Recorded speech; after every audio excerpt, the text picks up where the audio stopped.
Have you ever wondered that the one thing that came so easily to us back in Africa suddenly becomes very expensive once we moved abroad?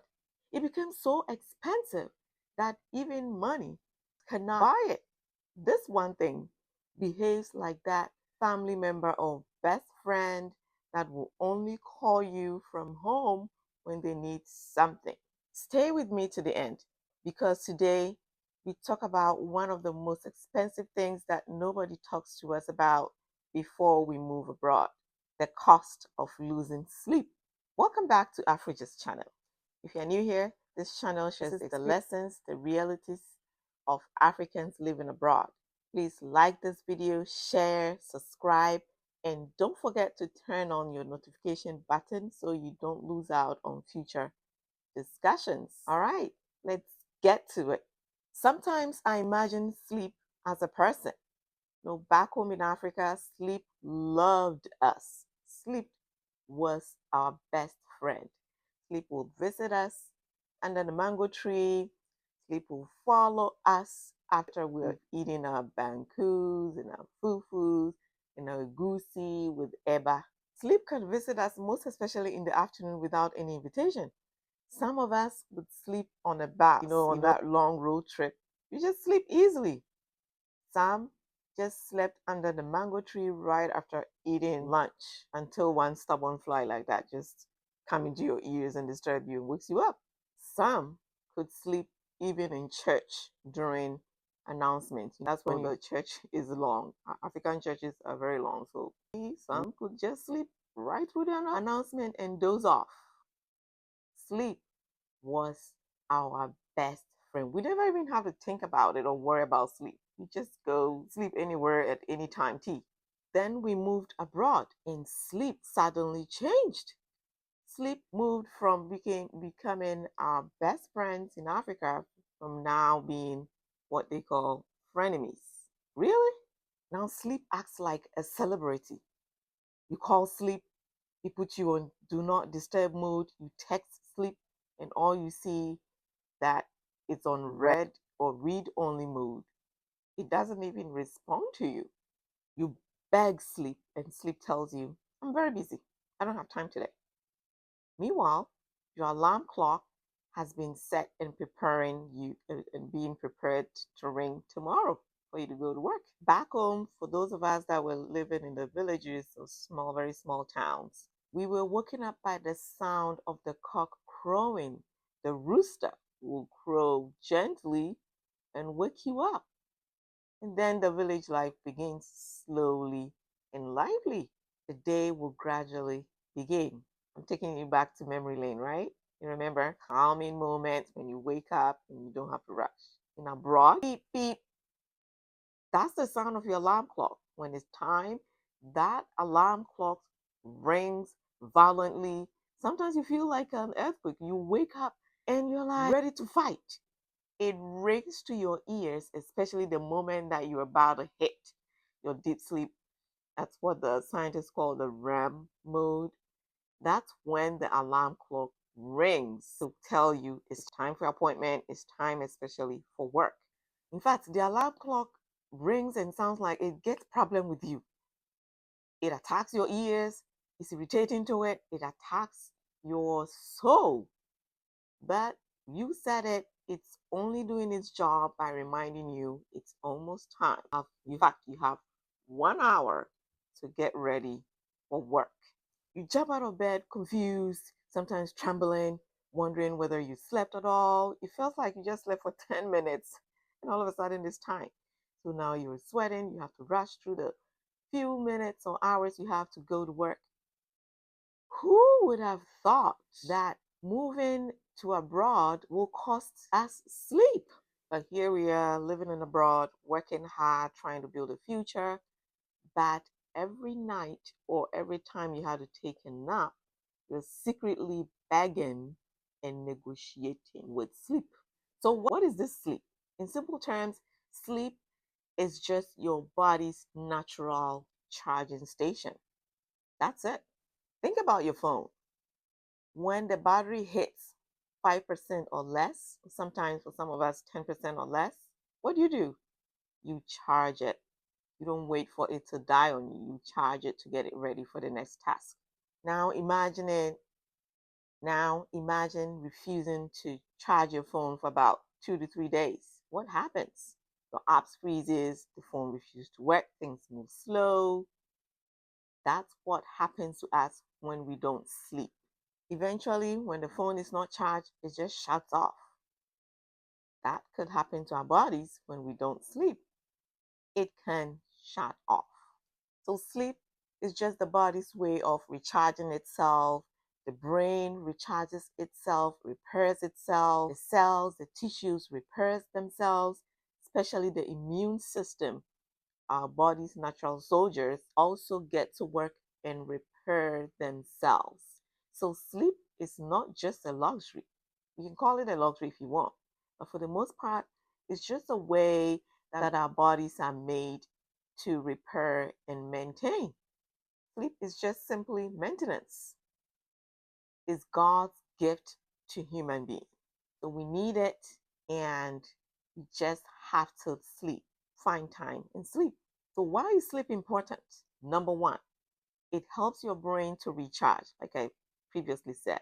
You're able to think clearly, you're able to absorb information, you communicate well, you perform better at work. Without sleep, simple tasks becomes somewhat difficult. Sometimes you open the fridge and you wonder, what am I doing?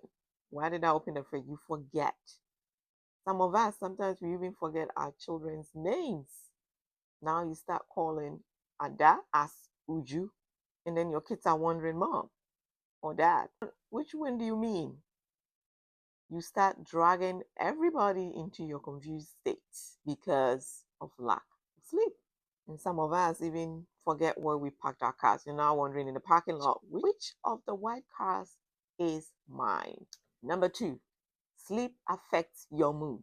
Have you noticed that if you don't have enough sleep, you get annoyed and irritable? The microwave beeps, you're annoyed.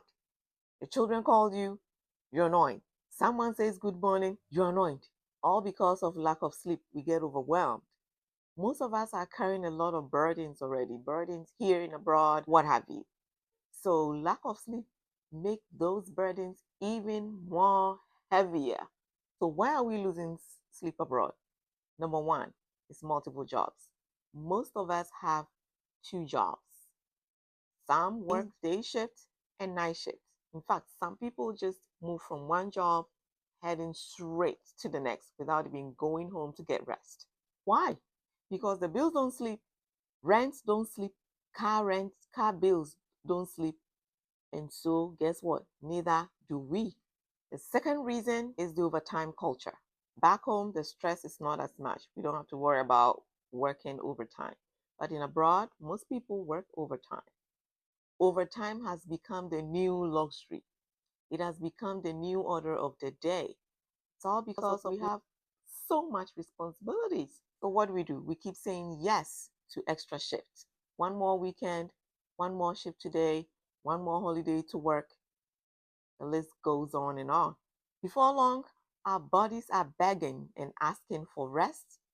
But no, our bank accounts are screaming and asking for more hours. Reason number three, school, work, and family life.